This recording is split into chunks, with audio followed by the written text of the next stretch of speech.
Hello, I'd like to welcome you to CSE-110, Introduction to Computer Systems, and there's an associated lab, CSE-110L, actually 3 different sections of that lab that go with this course.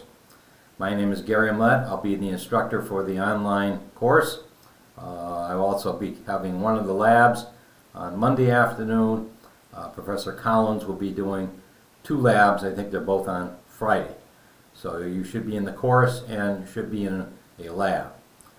So this course is an introduction again to computer systems, and although some of you may have some knowledge of computer systems, maybe some of you already built your own computers, it turns out that we kind of take it from the point of view that you're a newbie and you really don't know too much about computers.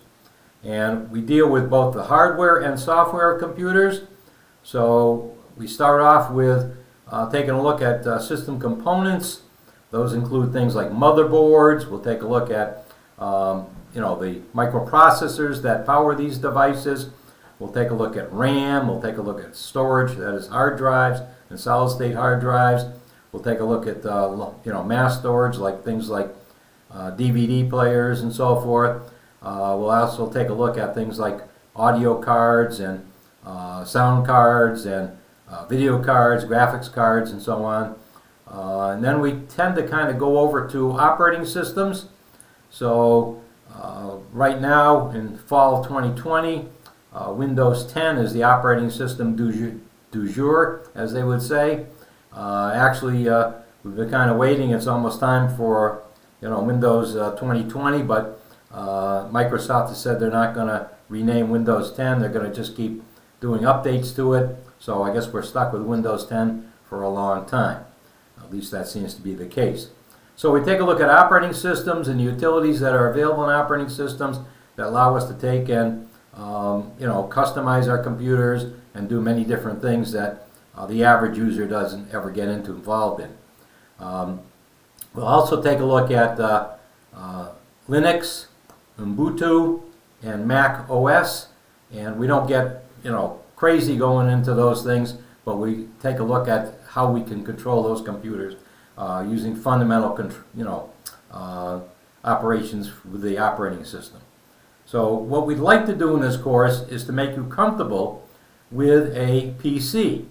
That is, if you have one at home and it dies, that you can do some forensics yourself to see what the problem might be, whether it's a software problem or whether it's a hardware problem. You should get to the point in this course that you would feel comfortable updating your computer and actually ripping apart a PC. Of course, we all know that the form factor is changing. Some of you may only have mobile devices. Things like tablets don't lend themselves very well to being repaired. Neither do things like Chromebooks, or actually the computer I'm using right now. I can't access the hard drive in the computer without basically disassembling it. So, for many years we've been able to take and upgrade things, adding better RAM, adding a larger hard drive. Those things are not as easy anymore.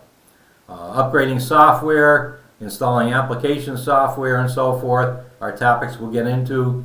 And it turns out that, again, we'd like to make you comfortable with a computer that, if something goes wrong with it, you can do some troubleshooting yourself, or, maybe for a family member or something like that. So without much further ado, let's get going.